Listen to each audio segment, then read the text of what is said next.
Dear student, मैं विद्यासागर और आप देख रहे हैं VSK विद्यासागर सिंह का चैनल। तो देखिए, ये वीडियो है आप लोगों को क्लास 12th के हिस्ट्री यानी आप लोगों को इतिहास के जो वीडियो है आप लोग को चैप्टर 1 जिसका नाम है ईंटें, मनके तथा अस्थियां और हड़प्पा सभ्यता। तो हम लोग का ये चैप्टर 1 है, लेकिन इसके चैप्टर 1 की जो वीडियो है पार्ट 3 है, क्योंकि पार्ट 1 आप लोगों को और पार्ट 2 वीडियो ला चुके हैं। अगर आप लोग नहीं देखे होंगे तो इसका वीडियो का लिंक डिस्क्रिप्शन बॉक्स में मौजूद है, क्लिक करके आप लोग देख सकते हैं। तो चलिए यहाँ पे आप लोगों को हम इसका पार्ट 3 देखते हैं। तब पार्ट 1 और पार्ट 2 में हम लोग देखे थे, तो यहाँ से आगे बढ़ जाएंगे। अब पार्ट 3 के लिए हम लोग को भवन के बारे में जानना था कि हड़प्पा सभ्यता के जो काल में था वो भवन कैसा था।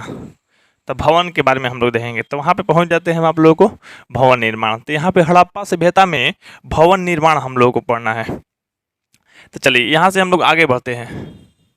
देखिए यहाँ पे हड़प्पा सभ्यता में भवन निर्माण, ठीक है। हड़प्पा सभ्यता में मकानों की योजना आंगन, यहाँ पे आंगन होगा, आंगन पर आधारित थी, जिसमें शौचालय, क्या शौचालय, जिसमें हम लोग आज शौच करते हैं ना, सुबह और शाम शौच करते हैं, तो शौचालय, स्नानागार का मतलब इसे मतलब बाथरूम का ये, या मतलब बाथरूम रूम नहीं था, मतलब स्नानागार था, मतलब ये एक तरह से तालाब जैसा था। ये लोग मतलब जैसे स्विमिंग पूल आज के कैसे हो गया, तो उस तरह का स्नानागार था, मतलब एक तालाब के जैसा था, स्नान करने वाला। रसोई घर होता था मतलब घर में, ठीक ना। शयन कक्ष, सोने वाला आदि अतिरिक्त अन्य कमरे भी मिले हैं। अन्य कमरा जैसे पूजा पाठ करने वाला या अनाज रखने वाला कमरा। तो मतलब उस तरह के उस जमाने में जो हम लोगों को मकाने मिला है, उसमें बहुत सारा चीज़ देखने के लिए मिला है। ये अजीब अजीब चीज़ मिला है, ठीक ना। यहाँ पे देखिए, मजबूती के लिए नींव निर्माण की जाती थी। नींव के निर्माण की जाती थी, जिसे मान लीजिए आज के घर में हम लोग मजबूती देने के लिए क्या करते हैं, नींव का निर्माण करते हैं। तो उस समय भी नींव का निर्माण होता था। मतलब सोचिए कि ये हड़प्पा सभ्यता या सिंधु घाटी सभ्यता जो है कितना डेवलप, कितना विकसित है, क्योंकि उस समय भी मजबूती के लिए नींव जानता था। नींव देंगे तो घर मजबूत बनेगा, जो कि हम लोग अब जानते हैं। चलिए यहाँ पे आगे देखिए, सड़कों के किनारे मकान बने थे, जिसमें सुविधा के लिए हवा, सफाई, प्रकाश की पूर्ण व्यवस्था होती थी।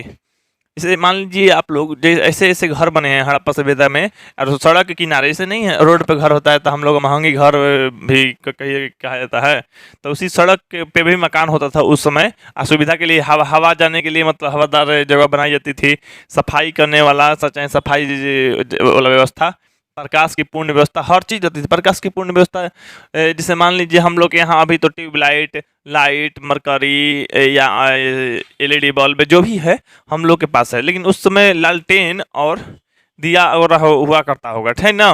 नहीं तो वहाँ से अलग ही विकसित या विकास किया होगा, ठीक ना। क्योंकि देखिए आप लोग को, हम लोग देखे नहीं हैं, ये हड़प्पा सभ्यता तो दफन हो गया था मिट्टी के अंदर, इसका तो हम खुदाई किए हैं, उत्खनन किए हैं, ठीक ना। यहाँ पे आगे देखिए, मकान जमीन से ऊंचाई पर बनाए जाते थे। मकान जो है जमीन से ऊंचाई पे बनाए जाते थे, ताकि बाढ़ का पानी या कहीं पे जल जमाव होना, घर गिर जाना या घर में पानी जाना, इस डर से लोग मकान जो बनाता था जमीन से ऊंचाई पर बनाए जाते थे। मकानों के दरवाजे सड़कों की ओर खुले रहते थे। अब मकान के दरवाजा जो है सड़क की ओर है, जैसे मान लीजिए हम लोग के आज के ज़माने में बता रहे हैं, हम लोग का घर होता है, तो घर जैसे मान लीजिए उधर दरवाजा है, रोड है, उधर मैंने सड़क है, तो हम लोग दरवाजा क्या करते हैं, हम लोग को दरवाजा खोलते हैं तो अपने घर के अंदर की तरफ खोलते हैं, है कि नहीं। यही नियम है, उचित भी है। लेकिन उस जमाने में क्या था, तो सड़क जो था मैंने बाहर की तरफ खुलता था, मैंने सॉरी सड़क नहीं, मतलब दरवाजा जो था सड़क की तरफ खुलता था, मतलब बाहर की तरफ ही खुलेगा। जैसे मान लीजिए हमको दरवाजा है, हमको घर से सड़क की ओर निकलना है, तो हम दरवाजे को ऐसे कर धक्का देंगे, मैंने बाहर की तरफ खुलेगा, ठीक ना। इस तरह मतलब हम लोग के जैसा उल्टा कहिए ना। यहाँ पे मकानों के प्रवेश द्वार मुख्य मार्ग की अपेक्षा गली की ओर खुले थे, जिसके कारण बाहरी सड़कों के बाहरी हलचल, शोरगुल एवं प्रदूषण से सुरक्षित रहा होगा, चाहे रहा होगा। अब देखिए आप लोग को बताते हैं, जैसे यहाँ कहने का मतलब जो है क्या, तो मकान के जो दरवाजे होते थे सड़क के खुले, सड़क की ओर रहते थे ना। यहाँ पे मकान के जो प्रवेश द्वार है वो मुख्य मार्ग की अपेक्षा गली में खुलता था।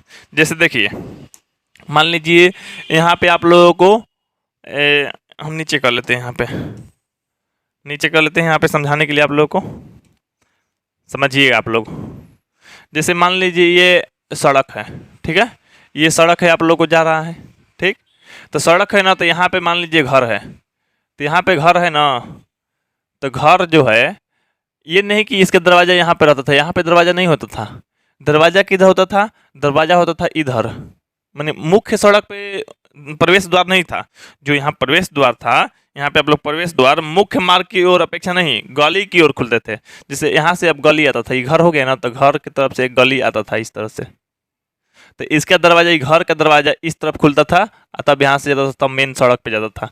यानी क्यों? क्योंकि जिसे देखिए, मान लीजिए बहुत सारा हलचल होता है, शोर शराबा होता है, शोरगुल होता है, प्रदूषण होता है, तो इस सब से बचेगा लोग। यहाँ मान लीजिए लड़का को भी खेलना होगा, छोटा छोटा बच्चा को, तो इधर दरवाजा है, तो अपने दरवाजे पर निकल के इधर खेलेगा, पूरा गली उली में खेलेगा। मेन रोड से ज़्यादा बात माने लगाव नहीं रहेगा। लेकिन अब के हम लोग का घर जो है, यहाँ मेन रोड पे ही दरवाजा रख देते हैं, मेन रोड पे ही थोड़ा सा, मतलब इसका नुकसान भी है। तो लोगों का कहीं ना कहीं मान लीजिए इधर ज़मीन है या नहीं, रोड है, गली है या नहीं, तो यही फायदामंद रहता है कि नहीं। तो माने हम लोग इस जमाने के घर बनाते थे, लेकिन हम लोग के अपेक्षा ये लोग क्या करता था, उल्टा ही घर बनाता था। क्योंकि ये माने मेन रोड में नहीं खुलता था, गली में खुलता था, कोई कोई मतलब मेन रोड में भी खुलता है। चलिए आगे बढ़ते हैं। यहाँ पे आप लोग को सड़कों के किनारे, किनारे सड़क किनारे जो है, सड़क के किनारे पानी की निकासी के लिए नालियाँ बनी होती थी। जो किनारे पानी की निकासी, सड़क पे जैसे मान लीजिए पानी लगेगा, तो उसकी निकासी करना है ना जी, तो निकासी के लिए क्या बनी हो जाती थी? नालियाँ। तो नालियाँ बनी रहती थी, नालियों को ढकने की व्यवस्था होती थी। नाली को ढकने, जैसे हम लोग नाली को ढकते हैं ना, तो जैसे मान लीजिए सीमेंट के इतना चौड़ा चौड़ा करके नाली को ढक देते हैं, माने स्लिप बना देते हैं, स्लिप कहा जाता है। तो नाली के ऊपर स्लिप रख दीजिए, ताकि नाली में से मान लीजिए कोई कुछ खा के फेंक दे रहा है, तो कोई रोड गली में जो भी है उसको ढकेल दिया, फेंक दिया। जैसे मान लीजिए हम लोग की तरफ आइए ना, तो मान लीजिए आप लोग जानते हैं ताड़ी जिसे निकलता है ना, ताड़ में जो पानी वाला मतलब जो सीजन मतलब होता है, तो उस समय लोग काटता है, उसका पानी या जो भी उसका अंदर का होता है, खूजा कहता है, खूजा खाएगा, और खाने के बाद जो इतना बड़ा बड़ा बच गया वो सब फेंक देगा, और नाली में चला जाता है, नाली को जाम कर देता है। तो नाली को जो जाम करता है, तो उसके लिए ढकना जरूरी है, नाली को ढकने का भी व्यवस्था रहता था, ठीक ना। ये बात याद रखिएगा। उस समय में, उस जमाने में ये सब इतना उन लोगों के पास दिमाग विकसित था। अगर उस जमाने से लोग इंसान जीवित रहता ना, उस समय से सीखते आता, तो आज तो बहुत डेवलप रहता, आज बहुत जानकारी रहता है लोग के पास। लेकिन वहां से एकदम गायब हो गया था मनुष्य। बाद में धीरे धीरे मनुष्य का विकास हुआ, हड़प्पा सभ्यता एकदम गायब हो गया था। नलियों को फर्श से ढका रहता था, फर्श माने पक्का या जो भी कहिए, ढका रहता था। नालियों में थोड़ी थोड़ी दूरी पर शोषक कूप लगे रहते थे। शोषक कूप माने पानी खींचने के लिए ना, जिसमें गंदगी रुकी रहती थी। अब गंदगी उसमें ये शोषक जो कूप है, उसमें गंदगी क्या होगा, रुकेगा, है ना। पक्की ईंटों का प्रयोग बहुत अधिक मात्रा में किया जाता था। पक्का ईंट के जो उपयोग किया जाता था बहुत अधिक मात्रा में, क्यों किया जाता था? तो ये सड़क के जो नाली होता है उसको फर्श बना के ढकने के लिए मैंने पक्की ईंट का उपयोग किया जाता था। इसी तरह से बहुत ईंट मिला है, आप लोग तो पता ही होगा। शुरुआत से जो वीडियो अगर पार्ट 1 और पार्ट 2 देख रहा होगा ना, तो यहाँ से एकदम फिल्म जैसा उसको लग रहा होगा कि हम फिल्म देख रहे हैं, समझ रहे हैं। अब देखिए, अब यहाँ से आप लोग देखिएगा, जैसे मान लीजिए देना है आप लोग को, हड़प्पा सभ्यता में सार्वजनिक भवन। सार्वजनिक भवन क्या होता है? सार्वजनिक माने सभी जनों के लिए भवन है, सभी जनों के लिए भवन है, सभी जनों के लिए भवन, जैसे सामुदायिक भवन, मंदिर, या मान लीजिए सभा भवन, इस तरह से होता है जो भी भवन। तो ये क्या है? सामुदायिक है, मैंने सामुदायिक है, पूरे समुदाय के लिए है, पूरे मैंने इसे ये जो है पूरे समाज के लिए है, कोई भी आ जा सकता है, सार्वजनिक है, सभी जनों के लिए, है ना। तो सार्वजनिक मतलब भवन भी था उस समय, अभी भी है कि नहीं जी। सिंधु घाटी सभ्यता को 2 भागों में विभाजित किया गया है। सिंधु घाटी सभ्यता को 2 भागों में बांटा गया है, जिसके ऊपरी हिस्से में सार्वजनिक भवन, निचले हिस्से में व्यक्तिगत आवास बने हुए हैं। व्यक्तिगत आवास का मतलब ये होता है, जैसे पर्सनल घर, पर्सनल होम होता है ना, तो वो पर्सनल हो गया, किसी के खास हो गया घर। एगो सार्वजनिक है, मैंने कोई आएगा, रहेगा, जाएगा, है ना, इस तरह से। जैसे सार्वजनिक के आधार पर रेलवे स्टेशन के पास जो है यात्रीगण को बैठने के लिए सार्वजनिक बनाया जाता है, वहाँ पर सभी लोग आता है जाता है। ऐसा थोड़ा है कि मान लीजिए कोई विशेष आदमी जाएगा और लोग वहाँ पर नहीं रहेगा, तो वो विशेष क्षेत्र होता होगा, वो रहता भी होगा था, लेकिन सार्वजनिक क्षेत्र भी रहता है वहाँ बैठने के लिए, है कि नहीं। चलिए आगे बढ़ते हैं। उत्खनन का यही है खुदाई। उत्खनन में सार्वजनिक या राजकीय भवनों के अवशेष मिले हैं। सार्वजनिक या राजकीय भवन, जैसे ऐसे राजकीय भवन जैसे मान लीजिए सरकारी टाइप के भवन जो होते हैं ना, राज्य के, जैसे मान लीजिए अब ना सरकार चल रहा था, सरकारी भवन कहिए ना, तो उस टाइम के राजकीय जो राजा महाराजा के जो भवन होता था, तो उस ये सब का अवशेष मिले हैं। एक अवशेष मोहनजोदड़ो, यहाँ पे मोहनजोदड़ो, क्या मोहनजोदड़ो से मिला है। क्या मिला है? एगो भवन मिला है मोहनजोदड़ो से, जो 70 मीटर लंबा, कितना मीटर? 70 मीटर लंबा। 70 मीटर लंबा बहुत हो गया। आप लोग 100 मीटर के लंबा दौड़ते हैं ना, तो देखते हैं ना कितना दूर है। 70 मीटर लंबा मतलब भवन मिला है। कहाँ? मोहनजोदड़ो में। 24 मीटर चौड़ा, चौड़ाई भी बहुत ज़्यादा हो गया, चौड़ाई भी 24 मीटर चौड़ा। यह स्मारक उस काल की संपन्नता का परिचयक है। मैंने संपन्नता उस समय कैसा लोग सुसंपन्न था, कितना अच्छा व्यवस्था था, वो चीज़ यहाँ पे दर्शाता है ये भवन। तो उतना बड़ा बड़ा भवन भी बना था वहाँ पे। यहाँ पर 71 मीटर लंबा, इतना ही चौड़ा एक वर्गाकार कक्ष का अवशेष प्राप्त हुआ है। वर्गाकार कक्ष मिला है, रूम मिला है ना, जिसमें 20 स्तंभ हैं। 20 गो स्तंभ मैंने पाया या पिलर है। पाया या पिलर कितने हैं? तो 20 गो स्तंभ मिले हैं। कितना? 71 मीटर लंबा है, इसमें 20 गो स्तंभ मिला है। ऐसा भी मैंने घर या मैंने भवन मतलब प्राप्त हुआ है हड़प्पा सभ्यता के उत्खनन से, मैंने खुदाई से। कहाँ पे? तो मोहनजोदड़ो में। हड़प्पा सभ्यता तो बहुत है जी, हड़प्पा सभ्यता में जगह की कमी है, बहुत जगह है, लेकिन हम मोहनजोदड़ो ये है, ठीक है ना। अब यहाँ पे देखिए, एक अनुमान के अनुसार इस भवन का उपयोग आपसी विचार विमर्श, धार्मिक आयोजन, सामाजिक आयोजन के लिए किया जाता था। मतलब यूँ कहीं ना कि मीटिंग के लिए किया जाता था। किसके लिए? मीटिंग के लिए। क्योंकि मीटिंग होता है तो क्या होता है ना, मतलब ये जो मीटिंग होता है, आपसी विचार रखा जाता है, विमर्श किया जाता है, धार्मिक आयोजन से पूजा पाठ करवाना है, ठीक है, पूजा पाठ करवाना है, या होली गवाते हैं। जैसे मान लीजिए होली का मौसम आता है तो होली फगुआ गवाते हैं हम लोग, तो गाना गाता है लोग, मतलब पूरा समाज जुट के वहाँ पे मस्ती करता है। तो इस तरह से जो होता था, वो उस जमाने में ऐसा ऐसा भवन भी बनाया गया था। यानी यूँ कहें कि मीटिंग करने के लिए भवन बनाया जाता था, सामाजिक आयोजन के लिए भवन बनाया गया था।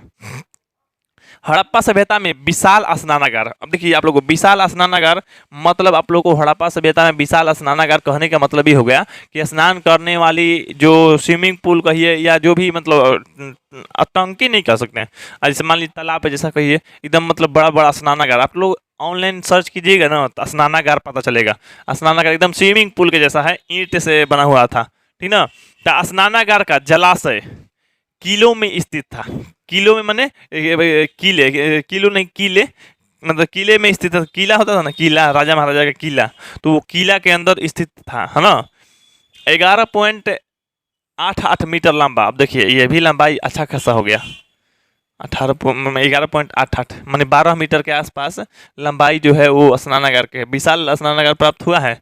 7 मीटर 7.01 मीटर चौड़ा, अच्छा 2.43 मीटर गहरा।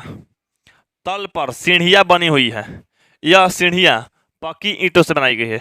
जो सीढ़ियाँ बनाया गया है पक्का ईंट के बनाया गया है, ईंटा के। हम बता रहे हैं ना, आप लोग इंटरनेट पे फोटो सर्च कर लीजिएगा, विशाल स्नानागार, चाहे हड़प्पा सभ्यता में विशाल स्नानागार, मतलब यहाँ ले लेके यहाँ तक सर्च कीजिएगा, आप लोग को स्पष्ट रूप में ये मिल जाएगा, ठीक ना। तो यहाँ से आप लोग को पता भी चल जाएगा।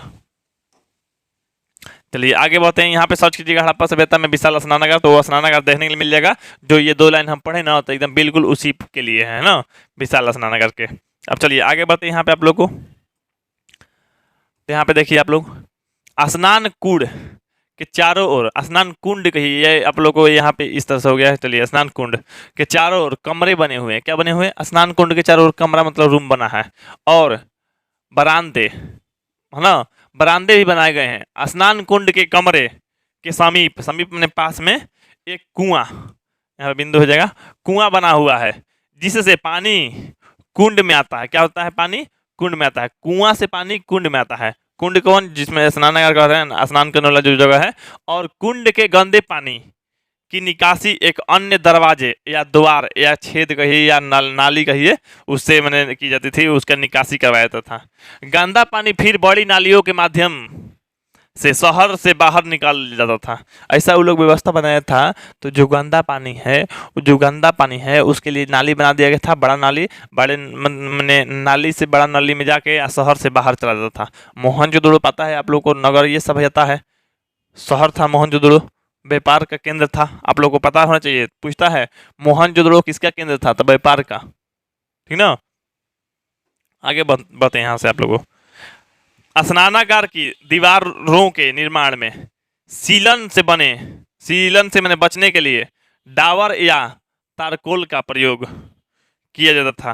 पूरे स्नानागार में 6 प्रवेश द्वार होते थे। 6 प्रवेश द्वार माने स्नानागार में जाने के लिए 6 प्रवेश द्वार, माने उतरने के लिए घाट कहिए। कैसे हम लोग मान लीजिए नहर है चाहे नदी है, उतरने के लिए घाट होता है, तो उसी तरह स्नानागार में प्रवेश करने के लिए दरवाजे होते थे। 6 गो दरवाजे, 6 गो दरवाजे होते थे। स्नानागार में गर्म पानी की व्यवस्था भी होती थी।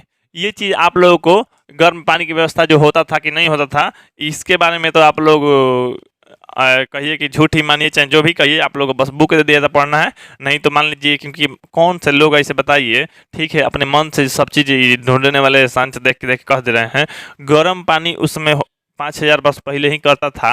गर्म पानी में स्नान करता था कि नहीं करता था, पता चलेगा जी। ठीक है भैया, स्नान करने वाला व्यवस्था तो देखिए कि पता चल जाएगा कि इसमें स्नान करता होगा। तालाब जैसा ये खोदा गया है तो बनाया गया है उसी उद्देश्य से। तो आजकल अनुमान लगा लिए हैं, लेकिन गर्म पानी से करता था कि नहीं ये अनुमान खैर पता नहीं क्या है। लेकिन फिर भी उसमें स्नानागार में क्या था, 6 गो प्रवेश द्वार था और गर्म पानी की व्यवस्था होती थी। नोट, इस स्नानागार के बारे में अमिष्ट मय के कहते हैं कि यह स्नानागार पुरोहित के स्नान के लिए होता था। पुरोहित जो होता था ना, यहाँ पे पुरोहित लिख दिया गया है, पुरोहित होता है। तो पुरोहित के स्नान के लिए, जैसे मान लीजिए बड़े बुजुर्गों के स्नान के लिए होता था, या कहिए ना पूरा का पूरा उसके लोग खानदान स्नान करता होगा। कौन कह रहा है कि मालिक स्नान करते हैं ना नौकर ना स्नान करते हैं? उसमें समानता का व्यवस्था था, बताए थे ना जी आप लोग को। अन्न भंडार जिससे अनाज उनाज होता था ना, इसका भी भंडारण करने के लिए ये लोग व्यवस्था रखता था। तो अन्न भंडार कहलाता है। कौची भंडार? अन्न भंडार। जिससे यहाँ पे समझिए आप लोग, हड़प्पा नगर के उत्खनन में यहाँ के किले के राजमार्ग में 6 पंक्तियों मतलब पंक्तियों होगा के वाले अन्न भंडार मिले हैं। जो ये मैंने उत्खनन जो हुआ है हड़प्पा नगर के उत्खनन में क्या मिला है, 6 पंक्तियों वाले अन्न भंडार मिले हैं। अन्न भंडार की लंबाई 18 मीटर, चौड़ाई 7 मीटर और लंबाई जो है आप लोग को मैंने 18 गुण 7 कही ना, हो गया इतना का मुख्य द्वार नदी की यहाँ से आगे बढ़ते हैं आप लोग को। नदी की ओर खुलता या क्योंकि जो भी सामान जल मार्ग से आता था। अन्न, यहाँ अन्न लिखा गया है, थोड़ा सा मतलब यहाँ पे जो टाइपिंग है अब पता नहीं, थोड़ा सा डाट डपट करना पड़ेगा, क्योंकि मान लीजिए उचित लिखना चाहिए। खैर यहाँ पर हो गया है। तो अन्न भंडार में एकत्रित किया जाता था। ये चीज़ हम लोग देखते नहीं है ना, है मान लीजिए टाइपर टाइप कर दिया, अब हम लोग को पढ़ाना है तब उस समय गलती दिख जाता है, इसके लिए सॉरी, लेकिन मेरा गलती नहीं है, ठीक ना। चलिए आगे बढ़ते हैं आप लोग को। हड़प्पा सभ्यता में जल निकास प्रणाली।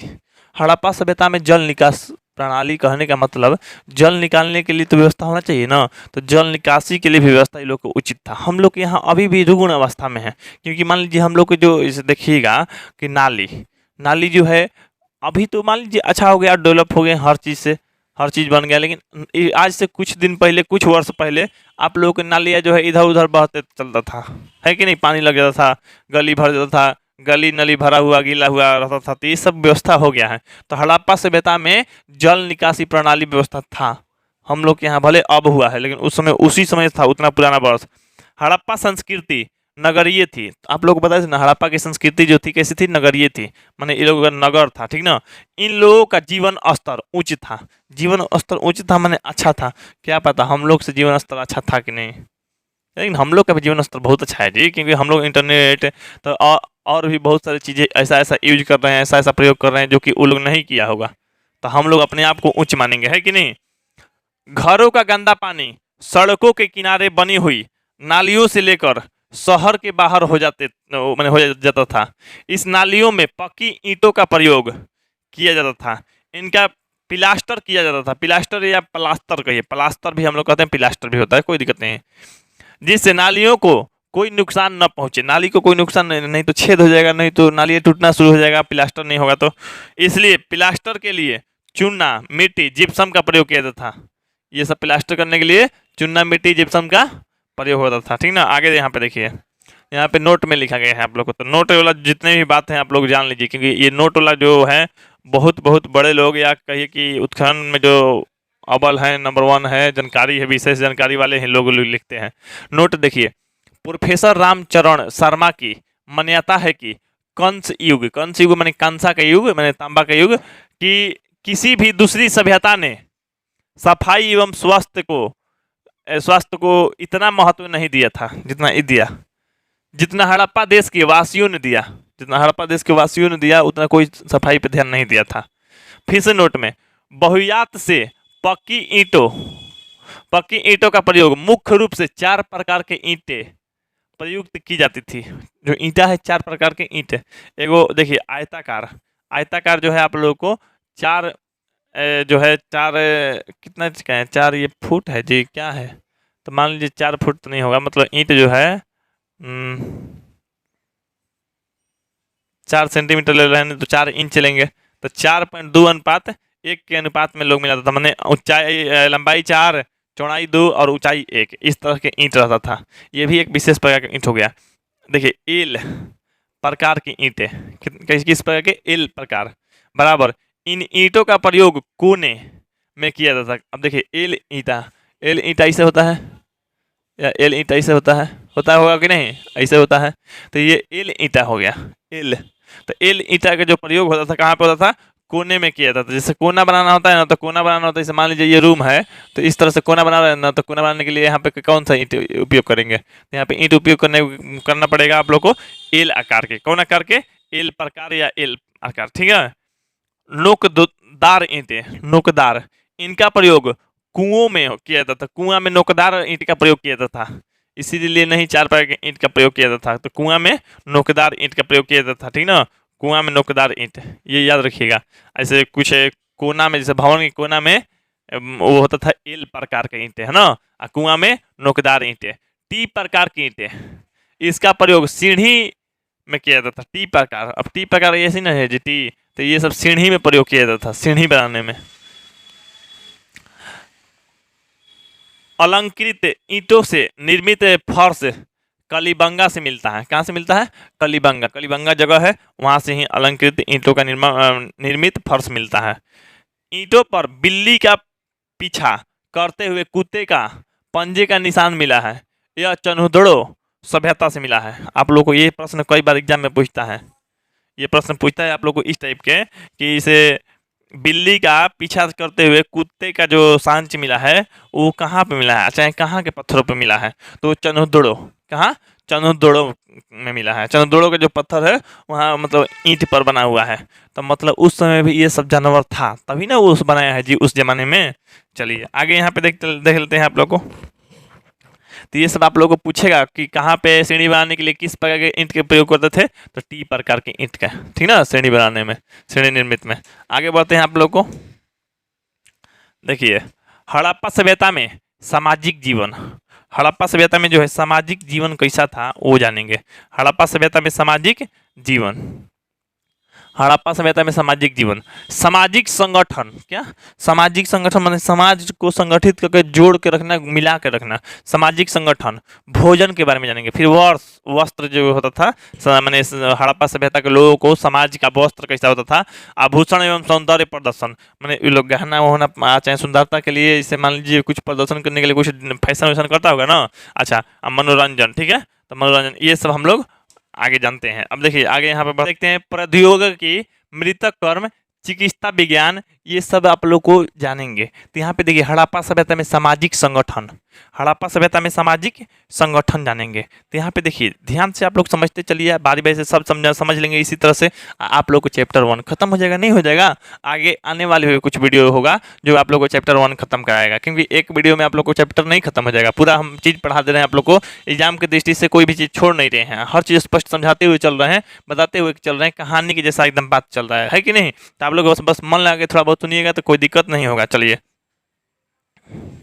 अब यहाँ पे देखते हैं आप लोगों को हड़प्पा सभ्यता में सामाजिक संगठन।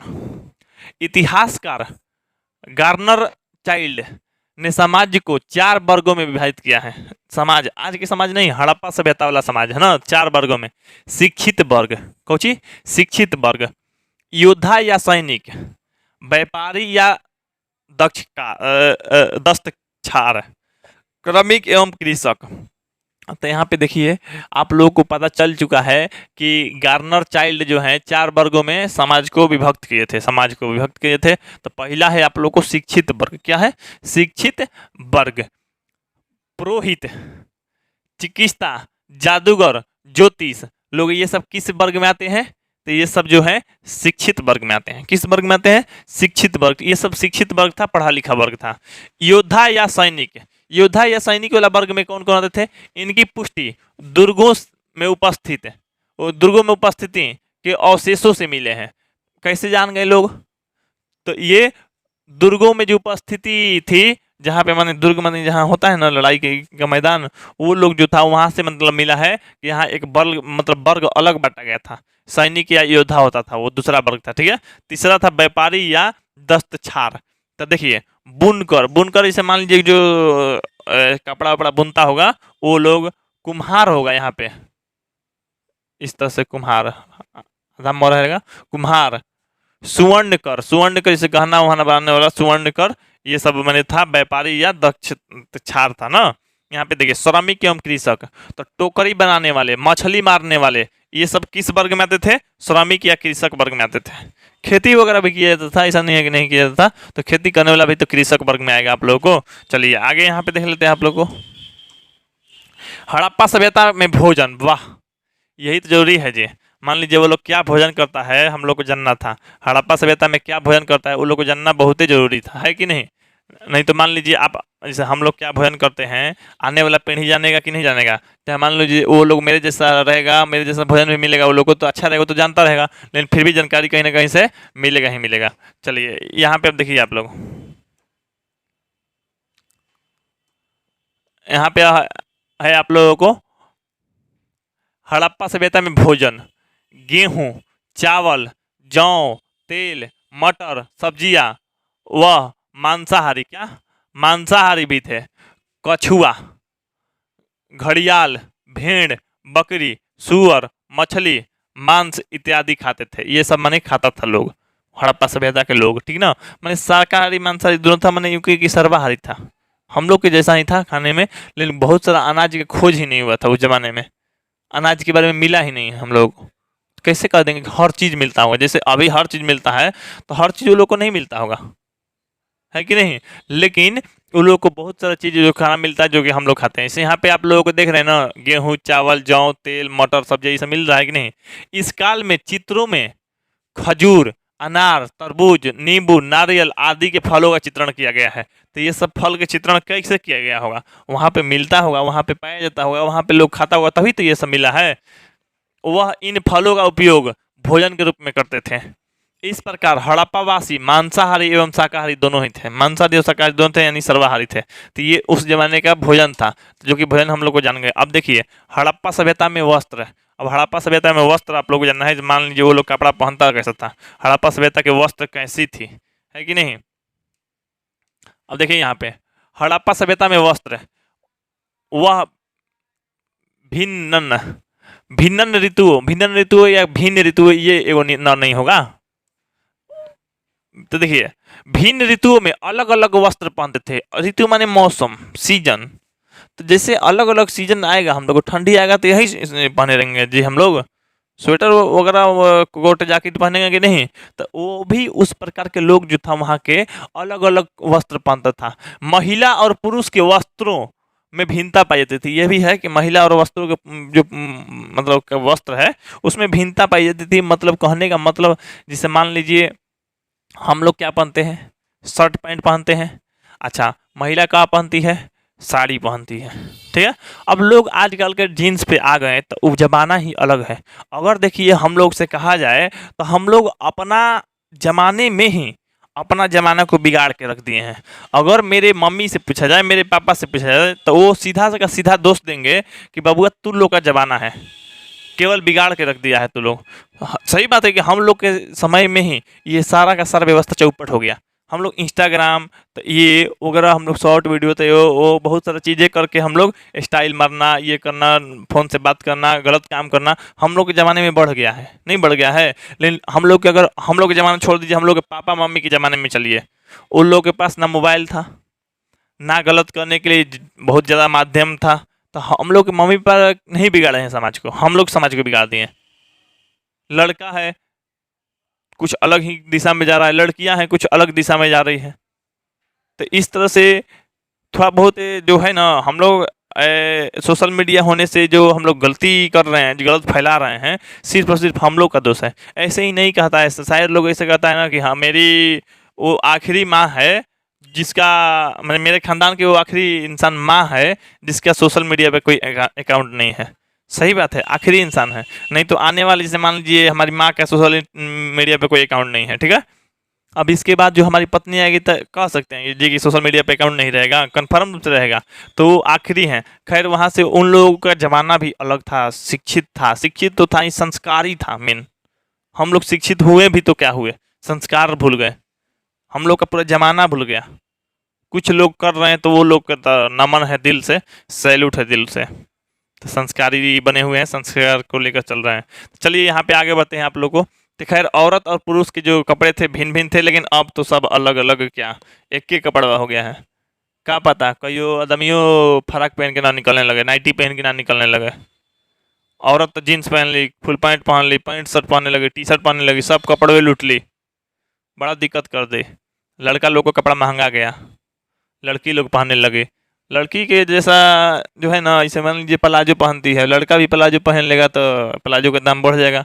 आप लोग खुद सरारा फराक होता है कि क्या होता है, तो बहुत सारा ये होता है। ये सब पहनेगा तो कहाँ जाएगा, सब महंगाई होगा। मान लीजिए स्टॉक जो है लगभग सीमित है, और सब लड़का सरारा, जो ये जो भी है नीचे का सरारा या कुछ ऐसे ही कुछ कहा है था, सरारा या कहिए ना कोई पैजामा जो पूरा फला फला होता है समियाना के जैसा, तो वो सब लड़का पहनने लगे, तो फिर दिक्कत है कि नहीं है।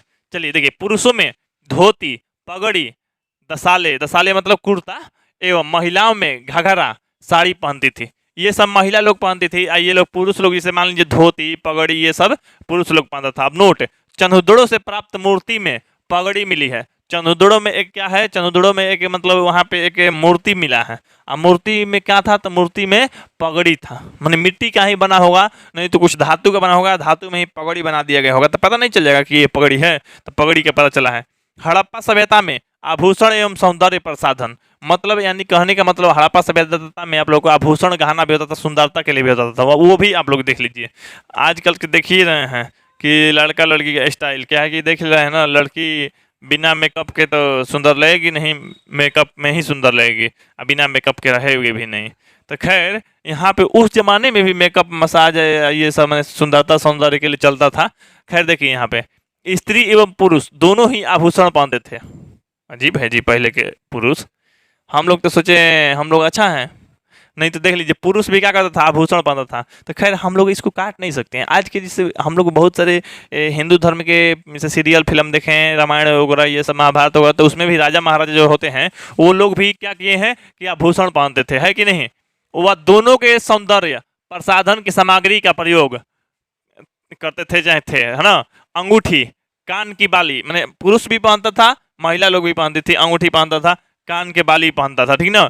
चूड़ियाँ, बाजूबंद, हार, धनी लोग हाथों में सोने जैसी कीमती धातु आभूषण पहनते थे, जबकि सामान्य लोग तांबा, कांसा, हड्डी के बने आभूषण पहनते थे।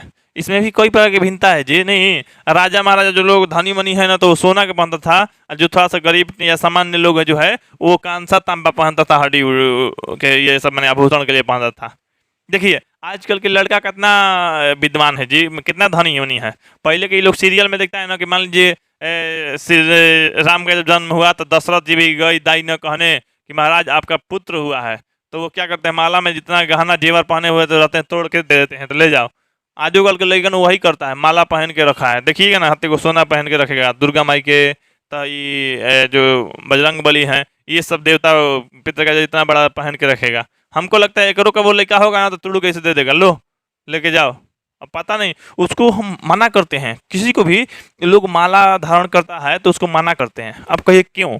तो देखिए, जो शाकाहारी रहे उसको कोई दिक्कत नहीं है, लेकिन जो मांसाहारी हैं और माला धारण किए हुए हैं तो नहीं करना चाहिए।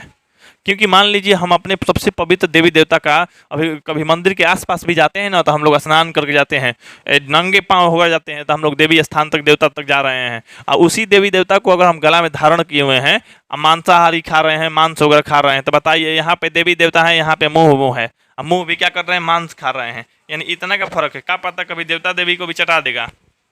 तो इसलिए आप लोग मना कर देते हैं, माला वाला नहीं पहनिएगा। चलिए आगे देखते हैं आप लोग को। यहाँ पे हड़प्पा सभ्यता में मनोरंजन, हड़प्पा सभ्यता में मनोरंजन, जिसे बिहार में मनोरंजन क्या है, तो अश्लील गाना। बिहार में मनोरंजन का जो हो गया है तो अश्लील गाना, कुछ निकले या ना निकले ढोंडी पे गाना निकल जाएगा। पहले के लोग गाना गाता था तो अंग, ऐसे कपड़ा होता है ना, कपड़ा, कपड़ा का नाम लेने में भी सोचता था। जिसे होली के गाना में लोग यूज कर लेता था, घाघरा चोली और ये सब है जो वगैरह वगैरह, कुछ कपड़ा का नाम रखने में भी लोग शर्माता था, या मैंने उसको लोग सोचता था हमारे समाज में ये जाएगा तो गलत संदेश देगा, चोली डायरेक्ट कह देना, ये सब गलत होगा। प्लस में मान लीजिए जो कपड़ा होता है, कपड़ा का नाम लेना नहीं, हम भी नाम नहीं लेना चाहते, कपड़वा का नाम नहीं ले रहे हैं। महिला लोग का जो होता है ना, चोली हो गया, मान लीजिए कुछ अन्य कपड़ा भी हो गया, साड़ी हो गया, साया हो गया, चाहे जो भी, ये सब नाम भी नहीं लेना चाहते लोग। क्यों? क्योंकि अलग समाज में वैसे गलत चीज़ पहुंचेगा तो लोग गलत सीखेगा, गलत सुनेगा, गलत की ओर बढ़ेगा। लेकिन आजकल के गायक लोग हैं, हम टारगेट नहीं करेंगे किसी को, लेकिन जितने भी भोजपुरी गायक हैं वो थोड़ा सा हम लोग को कंट्रोल करना चाहिए, उन लोगों का कंट्रोल करना चाहिए कि नहीं कर रहे हैं। जो कि कपड़ा का नाम छोड़िए, अंग का नाम डायरेक्ट ले ले रहा है लोग। बताइए, घाघरा चोली करते करते करते करते आगे आए कौची, ढोड़ी पे। अब बताइए तो, ढोड़ी पे वो गाना निकाल निकाल फेमस हो रहा है।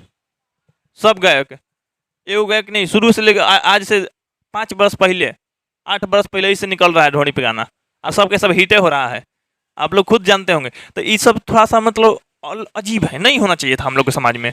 तो मनोरंजन का जो है काम उस जमाने में भी होता था, अभी भी होता है, होना चाहिए आगे भी। लेकिन मनोरंजन की दृष्टि या हम लोग क्या कर रहे हैं, लाइन पकड़ लिए हैं गलत। अब चलिए आगे बढ़ते हैं। यहाँ पे हड़प्पा सभ्यता में मनोरंजन, तो देखिए मनोरंजन के लिए कोई क्या करता है, खेलता है, नाचता है, गाता है, पर्व त्योहार मनाता है, यही ना जी। मछली पकड़ना, अरे ये गजब है, ये है, ये देखिए मनोरंजन। आप बताइए, हंसने खेलने वाला मनोरंजन कहलाता है जी। भाभी से मजाक कर दिए तो साली से मजाक कर लिए, ये मनोरंजन होगा? मछली पकड़ रहा है लोग, ये तो पेशा कृषि होगा। शिकार करना ये भी मनोरंजन था। बहुधा लोग बताओ, इंसान जो बना है वो कोई जानवर का शिकार कर रहा है, मनोरंजन में रखा हुआ है। ये तो पाप करना है शिकार करना, लेकिन फिर भी अपने भोजन के लिए कुछ लोग इसको पालता भी है, मारता भी, तो कोई दिक्कत वो वाली बात नहीं, लेकिन फिर भी पाप करने वाला है। उनका प्रिय मनोरंजन था, प्रिय, सोच लीजिए, मेन मेन मनोरंजन, मेन असली मनोरंजन यही था कि मछली पकड़ना। मछली पकड़ रहा है, क्या करने गया है, मछली पकड़ने। जैसे हमसे मेरी मम्मी पूछेगी कि मेरा लड़का गया है ऐसे ही हंसने खेलने मनोरंजन करने, तो लोग पूछे तब वो क्या करने गए होंगे, तो लोग कहेंगे, चाहे मेरी मम्मी कहेगी, अरे ये गया होगा क्रिकेट खेलने, लोगों को समाज में गया होगा, ऐसे हंसी मजाक कर रहा होगा। तो ये सब ना हम लोगों का मनोरंजन है जी। अब बताइए, उस समय कहता होगा मछली पकड़ने गया है, टाइम पास करने के लिए, मैंने कहा ये मनोरंजन, शिकार कर रहा है, ये सब मनोरंजन था, उन लोगों का प्रिय मनोरंजन था। जानवरों की दौड़, जानवरों की दौड़ कहता था, ये तो अभी भी हो सकता है। लोग दो कुत्ता पालता है, इसे मान लीजिए दोनों कुत्ता को रेस लगाइए, मनोरंजन कर रहे हैं। झुनझुने, ऐसे बारात में लेकर झुनझुना नहीं होता है, शादी विवाह में जो जो ये बैंड पटिया वाला होता है, इसे गोल टाइप का, इस तरह से झुनझुना होता है, इस टाइप के दो को पकड़ लीजिए, झुनझुना इधर बजाते रहिए, झुनझुन। तो लोग झुनझुना बजाता था, सीटियाँ बजाता था, सीटी, लोग अजीब अजीब सीटियाँ भी बजाता है। कोई कोई अपना हाथ को चेहरा में डाल, अपने मुंह में डाल देगा, कैसे आवाज़ निकलेगा, तो सीटी बहुत तगड़ा वाला निकलता है वो लोग। कभी कभी जो हम लोग का जुलूस वगैरह हो जाता है ना, तो जुलूस में भी सीटी मारता है तो सुना जाता है। आप सोच लीजिए कितना तगड़ा होता होगा। हम अगर सीटी बजाना चाहें तो ज़्यादा बजेगा नहीं, हम तो पहले मुंह में हाथ डाल के बजा ही नहीं सकते हैं, चाहे बजाते ही नहीं हैं, बजाना सीखे भी नहीं हैं। ऐसे ही बजाते हैं तो उसका आवाज़ अच्छा खासा रहेगा। देखिए बजा रहे हैं,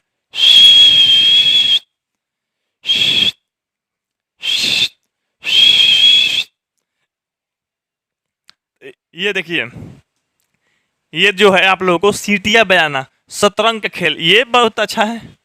ये सब मनोरंजन करना, मनोरंजन के साधन थे ये सब। लोग मनोरंजन करने के लिए ये सब काम करता था उस जमाने के लोग, हड़प्पा सभ्यता के लोग, ठीक ना। इसके अलावा पत्थर एवं सीप की गोलियों से खेलते रहना, चाहे खेल खेलते थे। पत्थर या सीप, जो इसे मान लीजिए समुद्र में नहीं तो नदी में मिलता है सीप, उससे खेलता था लोग। खुदाई में पशुओं की मूर्ति, खुदाई में पशुओं की क्या होता था, मूर्ति। बैलगाड़ियाँ, बैल वहाँ पे होगा, बैलगाड़ियाँ। पहिए वाला तांबे का रथ। नत्यागान, नत्यागान गाना लिखा है ना, कि मूर्ति भी मिली है, जिसे पता चलता है कि हड़प्पावासी नाच गाना भी करते थे। मैं नाचते गाते हुए मूर्ति भी मिला है, तो उसमें पता चलेगा कि तो उस समय नाचते गाते भी थे। तो ये लोग नाचते गाते भी थे। इन लोग का ये सब मनोरंजन था, मनोरंजन की विधियाँ थी, मनोरंजन का साधन था, ठीक ना। चलिए आगे बढ़ते हैं। प्रौद्योगिकी माने ये लोग क्या क्या बनाता था, क्या क्या करता था अपने समाज को बढ़ाने के लिए। देखिए, वे धातु क्रम का निर्माण करते थे। धातु क्रम मतलब धातु बनाता था लोग, ठीक ना।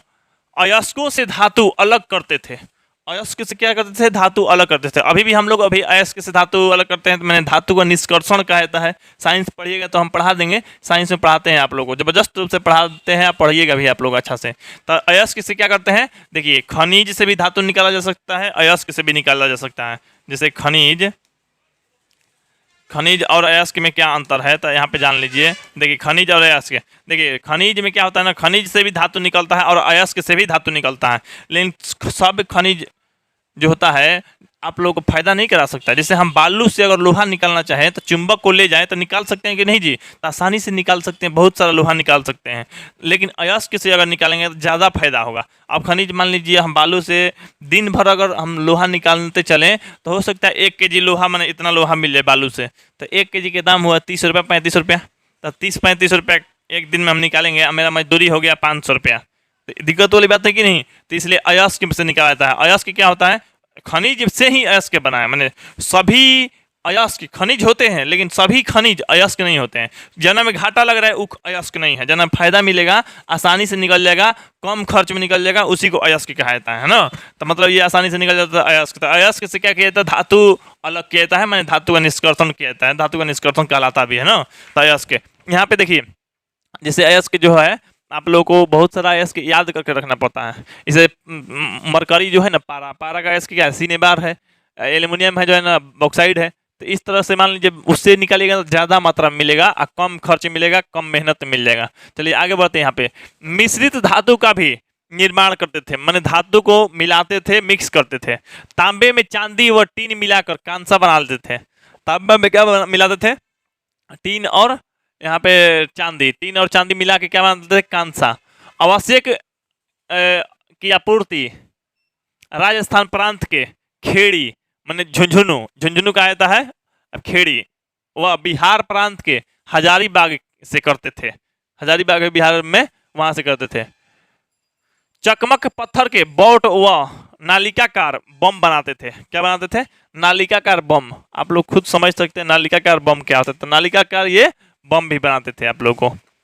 यहाँ पे देखिए, अब हड़प्पा सभ्यता में मृतकों, यहाँ पे होगा मृतकों लिख दे, मृतकों कर्म माने अंत्येष्टि क्रिया, माने अंतिम संस्कार जो होता है ना करना, नहीं लोग को बोलता है कि इसका अंतिम संस्कार हो रहा है, चाहे एकदम मरने के बाद जो काम होता है, तो उस प्रकार से कैसे लोग करता था। जैसे मान लीजिए आज के लोग तो हिंदू धर्म में लोग जला देता है और मुस्लिम में दफना देता है। आप लोगों को इस तरह से पता होगा कि यहाँ पे जो हड़प्पा सभ्यता में माने मृतक कर्म है, माने मरने के बाद जो कर्म है, अंत्योष्टि क्रिया माने अंत्योष्टि माने अंत में जो क्रिया होता है, अंतिम जो संस्कार होता है, वो कैसे होता था उस समय में। तो यहाँ पे देखिए, हड़प्पा कालीन नगरों मतलब मोहनजोदड़ो, बनावली, हड़प्पा, कालीबंगा आदि में शमशान के अवशेष मिले हैं। शमशान के क्या मिले हैं, अवशेष। खुदाई पे शमशान के अवशेष मिला है। बहुत सारा जगह खुदाई हुआ है, बहुत सारा जगह, लगभग ये ना कि पाकिस्तान और भारत के माने आधी, मैंने कही ना, वहां से आधा आधा खुदाई कर लिया गया है, आधा पाकिस्तान खुदाई करके जांच किया जा रहा था। तो बहुत सारा मिला है, कई सारा राज्य आ जाता है उसमें। उत्तर प्रदेश आता है, राजस्थान आता है, गुजरात आता है, पंजाब आता है आप लोगों को, तो बहुत सारा राज्य आता है, जम्मू कश्मीर आ जाता है, पाकिस्तान का भी कुछ राज्य आते हैं। यहाँ पे देखिए, सर जॉन मार्शल के अनुसार इसे 3 भागों में विभाजित किया गया है। जो शमशान घाट होता था, सॉन जॉन मार्शल बांटे हैं 3 भागों में।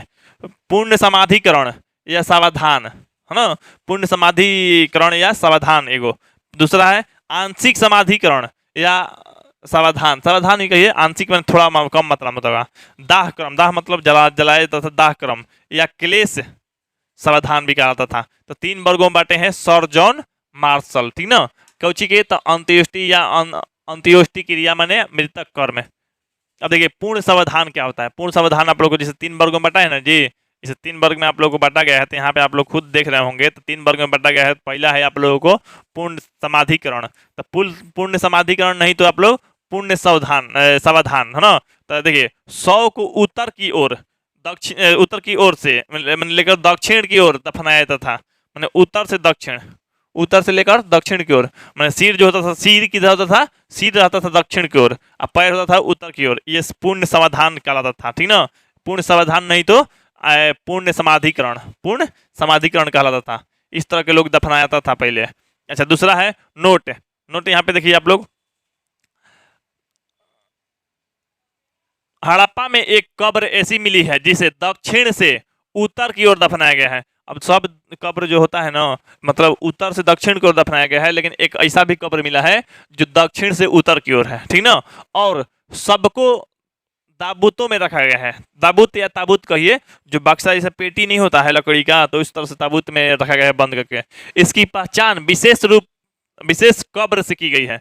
माने इसका जो पहचान जो किया गया है, सब जो है कब्र, मैंने सब जो शव है दफन किया गया है, तो वो उत्तर से दक्षिण को, मैं सिर दक्षिण को रहता था। लेकिन एक ऐसा मैंने मिला है जैसे शव, उसको कैसे दफनाया गया था, कब्र ऐसा मिला है, तो उसको दक्षिण से उत्तर की ओर, तो उत्तर की ओर दफनाया गया ना, तो लोग विशेष मानता है। तो ये शायद खास होगा, हो सकता है राजा वाजा होगा, या कुछ बड़ा लोग होगा, या हो सकता है कुछ अन्य लोग होगा, क्योंकि इसको उल्टा दफनाया गया है, ठीक ना। इसकी मैंने विशेष कब्र कहा था, विशेष कब्र से की गई है पहचान जो है, तो विशेष कब्र है, खास है, ये मेन है, ऐसे भी कही है ना। नोट, लोथल में पूर्ण रूप से पश्चिम की ओर दफनाने का अवशेष मिला है। लोथल में क्या है, पश्चिम की ओर दफनाने का भी अवशेष मिला था। लाश जो है, मतलब जो शव जो है पश्चिम की तरफ दफनाया जाता था, पश्चिम की तरफ सिर करके, तथा शव करवट के रूप में है, करवट के रूप में। पता नहीं लोग कैसे दफनाता था, कि क्या होता था, क्योंकि मरने के बाद जैसे ऐसे लेटा दीजिए सीधे, तो शव जो है, जो मर गया है, वो तो करवट लेगा नहीं, तो लोग करवट करके ही दफनाते थे। ऐसा ही सब बात है। बहुत रोचक रोचक जानकारी है इसमें आप लोग को पढ़ने के लिए। आप लोग, अच्छा है कि आप लोग 12th में है, 12वीं क्लास में पढ़ रहे हैं, एकदम अच्छा अच्छा चीज़ें पढ़ रहे हैं, है कि नहीं। 11th से निकल के जब 12th में गए होंगे, तो एकदम मज़ेदार एकदम चीज़ पहले पाठ में पढ़ने के लिए मिल रहा है आप लोग को। यहाँ पे मेरे द्वारा हर चीज़ आप लोग बारी बारी से एकदम समझा रहे हैं, बिना कुछ छोड़े, एक लाइन पे गौर करते चल रहे हैं, कोई लाइन नहीं छोड़ रहे हैं। ये जान लीजिए आप लोग को, हर लाइन बस सुनते चलिए, समझते चलिए, आप लोग को नॉलेज मिलता जाएगा। यहाँ पे देखिए आप लोग, नोट, लोथल, लोथल से ही युग में सौ मैंने जोड़ा सौ, जोड़ा लाश, जैसे पति पत्नी दोनों का दुद्दू को मैंने मिल गया है ना, स्त्री पुरुष मिला है। इससे पता चलता है कि उस समय सती प्रथा प्रचलित थी। अब सती प्रथा प्रचलित थी, सती प्रथा क्या होता है, तो देखिए सती प्रथा वो होता है जिस स्त्री का पति मर जाए, पति मर जाए तो स्त्री विधवा हो जाती थी, तो विधवा को घर में रखने का मैंने इजाजत नहीं था, तो लोग मार देता था, माने मार देता था, और मारने के बाद उसको साथ में दफन कर देता था। सती प्रथा कहलाता था। सती प्रथा का अंत हो गया है कि नहीं। तो ये आप लोगों को सती प्रथा का उस समय भी जमाना, उस प्रचलन में भी था सती प्रथा, तभी न मैंने एक साथ लाश दफनाया गया है। नहीं तो हो सकता है कि कभी एक साथ दोनों मर गया होगा, कोई जानवर काट लिया होगा, कोई जहर से मर गया होगा, कोई विशेष बीमारी आ गई होगी, कुछ भी कारण हो सकता है, लेकिन एक साथ दफनाया गया है। ये लोथल से ही प्राप्त हुआ है। कौन चीज से प्राप्त हुआ है, लोथल से। सबसे बड़ा कब्र स्थान हड़प्पा से मिला है, सबसे बड़ा जो कब्रिस्तान है हड़प्पा से मिला है, जिसे R37 की संज्ञा दी गई है। R37 नाम दे दिया गया है। हड़प्पा संस्कृति में एक और कब्रिस्तान मिला है जिसे एच कब्रिस्तान की संज्ञा दी गई है। हड़प्पा में भी एगो मिला है, उसको एच कब्रिस्तान कहा जाता है ना। अब चलिए आंशिक समाधान, ये सब पूर्ण समाधान में है आप लोगों को। अब आंशिक समाधान पढ़ लेते हैं आप लोगों को, क्योंकि आज ये समाधान ही आप लोगों को पढ़ लेते हैं और उसके बाद आप लोगों को बात आगे की वीडियो में देखेंगे। यहाँ पे देखिए आंशिक, 100 को पशु पक्षियों द्वारा खाने के बाद बचे हुए अवशेषों को दफन। अजीब है जी, ये कौन विधि है? मान लीजिए 100 को छोड़ दीजिए, आप टांग दीजिए कहीं पे। लोग करता था ऐसा, फिल्म देखिए मोहनजोदड़ो, उसमें बताया गया है ऐसा लोग करता था कि 100 को टांग देता था, मतलब ऐसे ही मैंने खंभा पे और टांग देता था। पक्षी पशु जो खाएगा उसको काटेगा, चिड़ेगा, फाड़ेगा, उसको खाने के बाद जो बच जाता था, तब बचने के बाद जो अवशेष होता था उसको लोग दफनाता था। अजीब है, ऐसा ऐसा तो लोग था उस जमाने में भी लोग था। कुछ अच्छाइयाँ हैं तो कुछ बुराइयाँ भी हैं इनके। क्लेश सावधान यानी दाह क्रम, क्लेश सावधान या दाह क्रम है ना, दाह क्रम जैसे जलाने वाला। दाह के पश्चात बचे हुए अवशेष को किसी कलश या मंजूसा माने बर्तन में रख कर दफना देना। माने बर्तन में रख के उसके अस्थि जो होता है ना, जैसे अस्थि लोग जैसे फिल्म में देखिएगा दबा देता है, दला में अस्थि विसर्जन करता है। लेकिन कुछ लोग माने उस जमाने में जो थे अस्थि को ही दफनाता था, माने जलाने के बाद अस्थि बच जाता था, अस्थि को दफन कर देता था। यहाँ पे देखिए आप लोगों को हड़प्पा सभ्यता में चिकित्सक विज्ञान, माने हड़प्पा सभ्यता में चिकित्सक विज्ञान, यहाँ का डॉक्टरी सुविधा कैसा था, डॉक्टरी सुविधा कैसा था, ये आप लोगों को जान लेते हैं, क्योंकि उसके बाद आप लोगों को आगे हो सकता है कि हम लोग अगले वीडियो में जाने। आर्थिक जीवन में काम काज वाला बात हम लोग आगे जानेंगे, अगले वीडियो में जानेंगे। तो लोग काम कैसे करता था, कमाता कैसे था, अपने परिवार की जीविका कैसे चलाता था, है ना। तो देखिए यहाँ पे हड़प्पा सभ्यता में चिकित्सा विज्ञान मतलब जो डॉक्टर वगैरह ये सब था, जड़ी बूटी या वैद्य वगैरह ये सब के बारे में। जड़ी बूटी, फल वृक्षों के पत्ते, विशिष्ट प्रजाति के वृक्षों के फूल, रस का सेवन करते थे। हिरणों के सींगों से चूर्ण बनाया जाता था, चूर्ण मैंने पाउडर। समुद्र के फेन गाज या झाग कहिए से औषधि बनाई जाती थी। शिलाजीत भी पाई जाती थी, जो लाने के लिए शिलाजीत ये सब भी मतलब होता था। तो आप लोगों को इतना जानकारी तो हो गया होगा कि आप लोगों को कैसा कैसा वहाँ उस जमाने में व्यवस्था था हड़प्पा सभ्यता में। तो आगे आने वाला जो मेरा वीडियो है उसमें आप लोगों को बताएंगे हड़प्पा सभ्यता में आर्थिक जीवन, लोगों का जीवन कैसा था, हड़प्पा सभ्यता में जीवन कैसे था, वो आप लोगों को बताएंगे। लोग पशुपालन करता था, खेती करता था, मजदूरी करता था, कि योद्धा सैनिक था, बहुत सारा चीज़ इसमें बताएंगे अगले वीडियो में। मेरा अगले वीडियो का इंतजार कीजिएगा, ठीक है। अब अगला वीडियो तो आप लोग जान जाएंगे। तो आप लोग को है ना कि सर हमको चाहिए ये आपका नोट्स, आपका चाहिए PDF है ना। तो आपको देखिए अगर ये नोट्स चाहिए तो आपको मिल जाएगा। उसके लिए आपको करना पड़ेगा प्ले स्टोर से वीर कोचिंग सेंटर ऐप।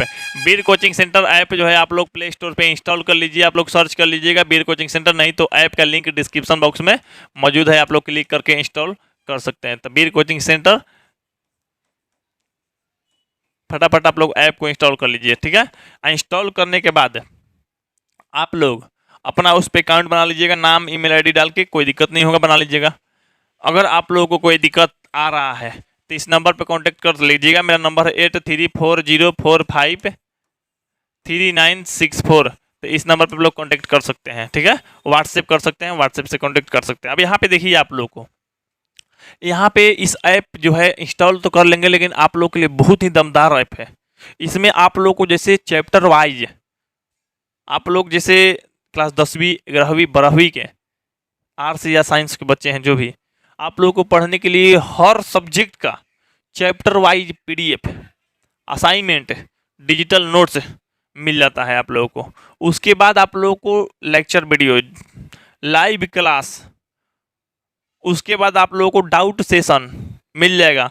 तब उसके बाद सब चीज़ आप तैयार कर लिए, तब उसका टेस्ट दीजिए। और तो और एनिमेशन वीडियो भी मिलेगा आप लोग को। एनिमेशन जैसे मान लीजिए युद्ध कैसे होता था, मान लीजिए कोई आप उस जमाने का कैसा व्यवस्था था, 3D में आप लोगों को देखने के लिए मिलेगा। तो एनिमेशन वीडियो भी मिलेगा। और उसके बाद आप लोगों को टेस्ट देने के लिए, जैसे एक चैप्टर आपका खत्म हो जाए तो टेस्ट दीजिएगा ना जी, तो टेस्ट देने के लिए वहाँ पे व्यवस्था किया गया है। आप लोगों को देखिए जो क्लास 11th और क्लास 12th है कि जो भी स्टूडेंट हैं आप लोग उस ऐप पे आप लोग 1000 में कोर्स कर सकते हैं, 1000 में साल भर। ये आप लोग कम पैसे में सब चीज़ मिल रहा है। टेस्ट भी दे देना, केवल आप लोग को टेस्ट, हर सब्जेक्ट का चैप्टर वाइज टेस्ट है और समझाते चले तो आप लोग को पैसा वसूल हो जाएगा। नोट्स, पीडीएफ, हर चीज़ मिल रहा है, वीडियो मिल रहा है, एनिमेशन वीडियो मिल रहा है, लाइव क्लास मिल रहा है, डाउट सेशन मिल रहा है। अब क्या चाहिए आप लोग को, जैसा भी हो हेल्प है हमारे द्वारा किया जा रहा है, कोई दिक्कत नहीं है, ठीक है। तो आर्ट्स साइंस के भी कर सकते हैं, क्लास 10th के भी कर सकते हैं, 10th का ऑल सब्जेक्ट का कर सकते हैं। तो जो क्लास 10th के जो है आप लोग को उसका प्राइस है आप लोगों को मात्र क्लास 10th के है आप लोगों को मात्र 500 रुपया है। 500 रुपये में साल भर जोड़ेंगे तो एक दिन के 2 रुपया भी नहीं पड़ रहा है, 2 रुपये से भी कम पड़ रहा है, 1 रुपये के आसपास पड़ रहा है एक दिन के। तो आप लोग खुद समझ सकते हैं इतना कम पैसों पे आप लोग के लिए तैयारी बेस्ट मिल रहा है। तो इस ऐप को इंस्टॉल कर लीजिएगा वीर कोचिंग सेंटर को प्ले स्टोर पे सर्च करके, नहीं तो इसका लिंक डिस्क्रिप्शन बॉक्स में मौजूद है, आप लोग कॉन्टैक्ट कीजिए। आप लोगों को बेस्ट रिजल्ट के लिए मेरा कंटेंट का होना, मेरा नोट्स का पढ़ना बहुत ही जरूरी है। टेस्ट उस टाइप के बनाया गया है तो आप लोग को धीरे धीरे 80% 90% रिजल्ट लाने लग तैयार करेगा, आप लोग को उस टाइप के स्टूडेंट बना के छोड़ेगा। तो उस पर ऐसा कंटेंट भरा गया है, आप लोग वहाँ ज्वाइन होइए और क्लास कीजिए बिना कोई देर के, आप बिना कोई हिचक के साथ, ठीक है। तो हम आप लोगों के लिए इसके बाद जो आप लोग को वीडियो में जो भी क्लास चलेगा आप लोग को अगले वीडियो में चलेगा, अगला वीडियो हम लेकर आएंगे। तो आप लोग मेरे अगले वीडियो का इंतजार कीजिएगा, चैनल को सब्सक्राइब करके रखिएगा। वीडियो ये अच्छा लगा हो तो लाइक कर दीजिएगा और अपने दोस्त के पास भी शेयर कर दीजिए ताकि वो लोग भी देख ले, जान ले और आगे से इसी चैनल पे पढ़ते रहे। ऑल सब्जेक्ट आप लोग को, आर्ट्स की पढ़ाई होगा, साइंस का भी ऑल सब्जेक्ट पढ़ाई होगा, आप लोग को 10th का भी ऑल सब्जेक्ट चलेगा, ठीक है। तो आप लोग कहीं पे कोई दिक्कत नहीं होगा, ठीक है। आप लोग को हम मिलते हैं अगले वीडियो यानी अगले क्लास में, तब तक के लिए जय हिंद, जय भारत, वंदे मातरम।